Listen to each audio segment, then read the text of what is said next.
com alguns comentários aqui da fala da Úrsula. Eu acho que houve uma complementariedade importante aqui nas falas. Ela trouxe com muita clareza qual é o estágio da estruturação das diferentes pastas nessa questão orçamentária, no que diz respeito à obrigatoriedade. Trouxe também esse desafio de nós lidarmos com um tema que é relativamente novo, e nós ainda lidamos numa perspectiva programática, né? Os programas de primeira infância não têm ainda essa característica de obrigatoriedade, então o desafio de implementação do marco legal vem muito nesse sentido, né? Nós temos um caminho importante aí para percorrer, para se chegar a uma estruturação. E um ponto que as duas trouxeram e que é fundamental, é muito claro, né? A importância de você estruturar uma política para o seu público final, né? Não com base na temática de uma pasta específica, né? E aí tem um desafio importante, né? Que eu vou fazer aqui uma pergunta para começar aqui o nosso diálogo, que me parece que a experiência do Peru ela foi muito nessa direção de criar um fundo que tivesse essa perspectiva integrada, né, integral, né, e no Brasil ainda nós temos esse desafio, né. Eu queria que as duas, então, comentassem o quão viável é pensar numa perspectiva de fundo que tem essa perspectiva de foco no público final, e quais são os desafios, né? Os desafios políticos, os desafios econômicos para uma estruturação de um fundo dessa natureza, né? A ver, en el Perú hicimos dos cosas. Orçamento por resultados, que é colocar todo o orçamento ligado aos resultados, como eu comentava. Isso produziu programas orçamentários. Uma segunda coisa que nós fizemos foi o fundo que eu comentei, que é um fundo de recursos ordinários, que assina convênios com os estados para conseguir resultados. Quais são os desafios desse tipo de política, desse tipo de prática? Um é manter os ministérios de finanças, que são adversos aos fundos, não gostam dos fundos. O tema é manter o Ministério das Finanças na lógica da primeira infância e na lógica da melhora do desempenho. No final, o fundo é para melhorar o desempenho. Um exemplo rápido e termino. No Peru, em 2014, tinham programado $1.000 por ano para tirar os micronutrientes de ferro dos armazéns para os estabelecimentos. Tinha sido programado $1.000, ou seja, não tinha sido programado nada, ou seja, conclusão, tudo ia ficar no armazém. Nós fizemos um compromisso de gestão, 1 mês para movimentar isso, para tirar. E se tiver 1 mês, é um gargalo da garrafa. Damos dinheiro, para isso serve o fundo, para colocar o insumo. E você movimenta para o estabelecimento, ao ponto de atendimento, e consegue o resultado da cobertura. E daí consegue o resultado na criança. É bem importante também manter os ministérios da finança nos setores, a linha de produção, manter a discussão do programa em uma lógica de resultados e não é uma lógica a minha experiência me diz isso. Na primeira infância se avançou muito, como nós vimos aqui, as receitas estão a nível mundial, então não precisamos inventar esse tema, só para adaptar, porque já sabemos que o que se viu no mundo funciona. Para isso, temos que provisionar, colocar dinheiro e caminhar. Porque se eu, por algum motivo, algum tema, ponho uma intervenção que não tem nenhuma evidência, eu estou tirando dinheiro do local. Não tem nenhuma evidência, não vai dar resultado algum. Então, quando nós falamos isso, que há uma intervenção que não tem evidência, outro desafio é fazer com que o ministro, desse momento, ele elimine isso. Porque não é fácil. Se alguém diz, no Brasil, digamos, há 100 intervenções na infância e 20 não têm evidências. Essas 20, nós temos que tirar o dinheiro, todo o dinheiro. Ministro ou ministra tem que ser muito corajoso, fazer no dia que entra, no dia que assume, e fazer isso nesse dia, porque por trás dessas vai haver muitos interesses. Por exemplo, os alimentos para os menores de 3 anos. A entrega de alimento para os menores de 3 anos, no Peru, nós eliminamos, mas nos custou, até agora, um montão de ataques. Por quê? Porque há interesses econômicos, empresariais, etc. Então, é um grande desafio.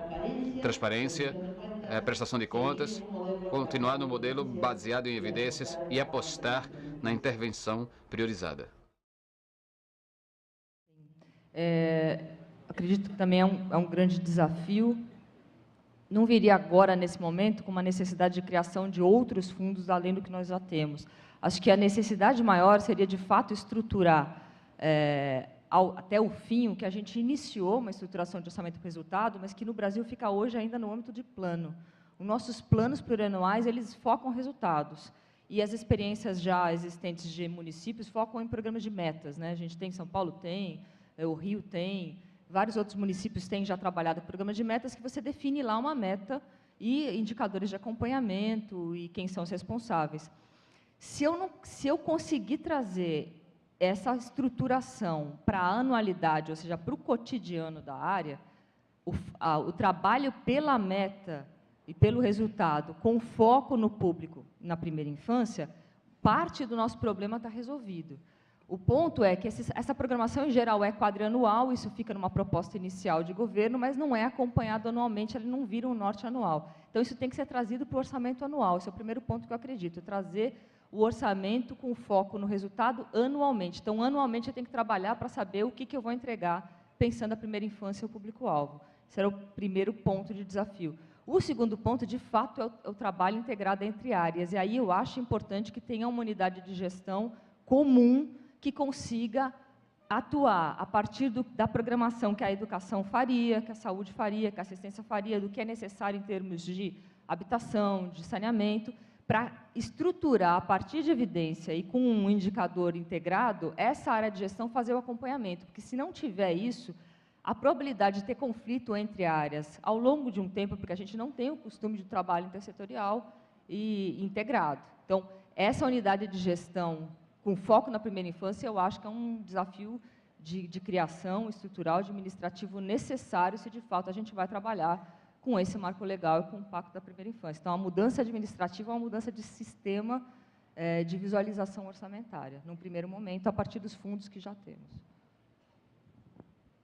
Bom, tem uma pergunta para a Úrsula, que eu vou trazer a pergunta e vou também ampliar um pouco aqui o escopo, né? Mas é uma pergunta se, nesses fundos voltados para a educação, se há um percentual, uma dotação orçamentária específica para a educação infantil, ou para creches, se há esse tipo de recorte, e até que ponto o município tem autonomia de estabelecer qual seria o percentual destinado à educação infantil, né? E aí eu quero estender essa pergunta para a Ariela, para saber também, na situação do Peru, me pareceu que a política de vocês é integrada, mas qual o espaço do investimento específico em creches, em educação, guarderias? Bem, não, o Fundeb, que foi a estruturação e a expansão dos níveis e modalidades de ensino que substituiu o Fundef, que era focado no fundamental, ele envolve todas as modalidades de 0 a 3 até o ensino médio. Então, o que acontece? Os municípios recebem os recursos de repasse a partir do número de matrículas que ele tem. Então, o município tem crianças de 0 a 3, tem as crianças da pré-escola, até o Fundamental 2, essa quantidade ele vai receber um valor per capita que tem uma ponderação. Existe um Conselho Nacional que pondera os valores que deveriam ser adequados para a creche, para a pré-escola, para Fundamental 1, 2 e para o ensino médio.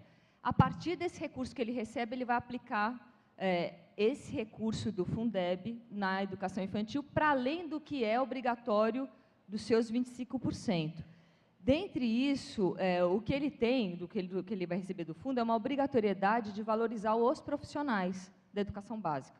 Então, não é especificamente para o infantil. São os profissionais de educação básica, ele vai ter um percentual, 60% desse fundo ele tem que aplicar, e o restante ele aplica como manda a LDB nas receitas e despesas. O que ele vai aplicar em educação infantil é a partir do que ele tem de parque estabelecido, das escolas que ele já tem, e das metas que ele tiver que cumprir do seu planejamento. Então, quantas escolas ele vai abrir, quantos professores tem que contratar. Mas não tem essa obrigatoriedade percentual que foi questionado. Okay?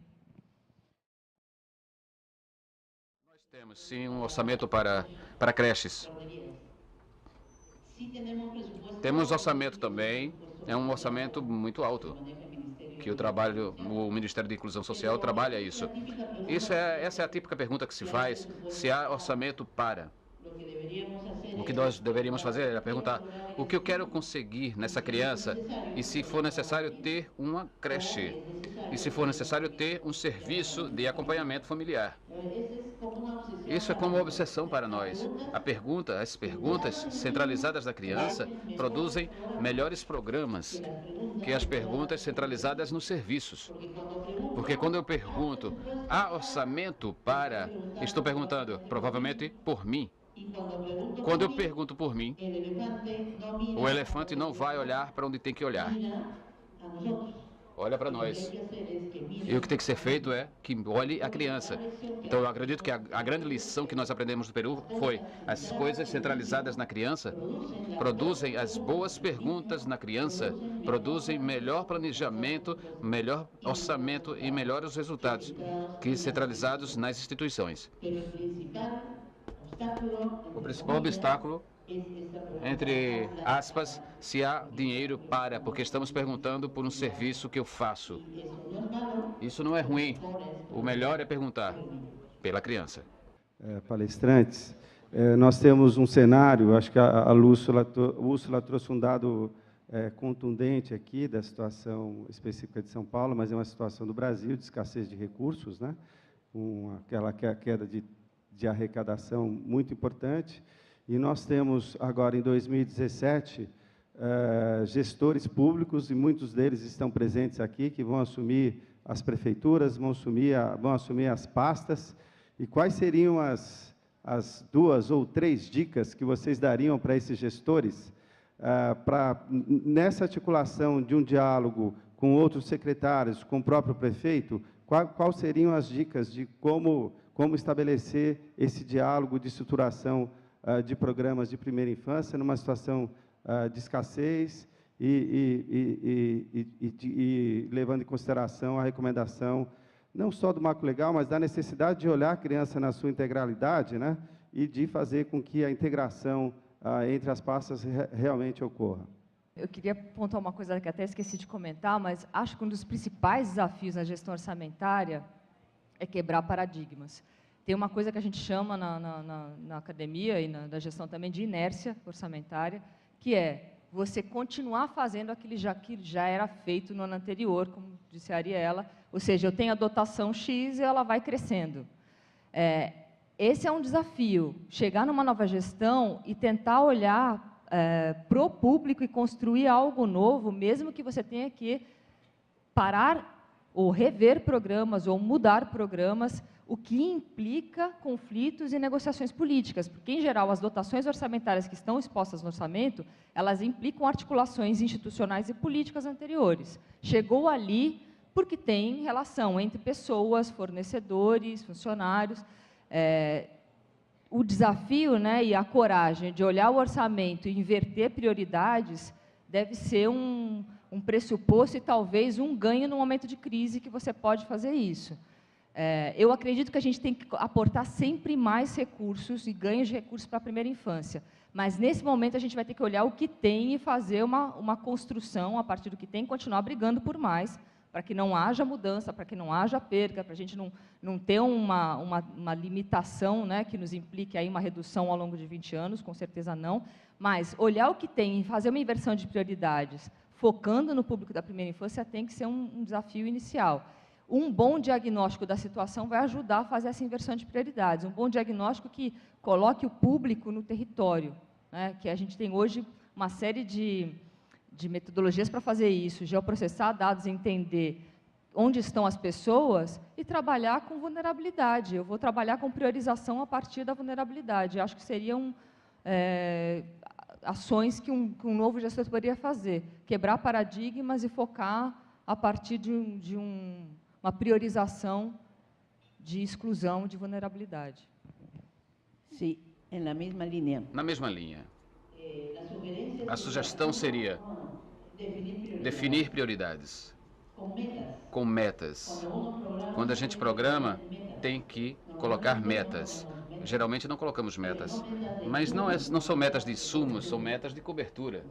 Ou seja, número de crianças com controle de crescimento completo para ele. É diferente, o número de crianças com controle de crescimento, totalmente diferente.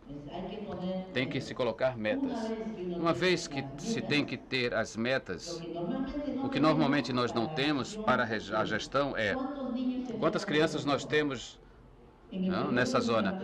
No Peru é um grande problema porque há várias cifras, as cifras do Instituto de Estatística, as cifras do município, etc.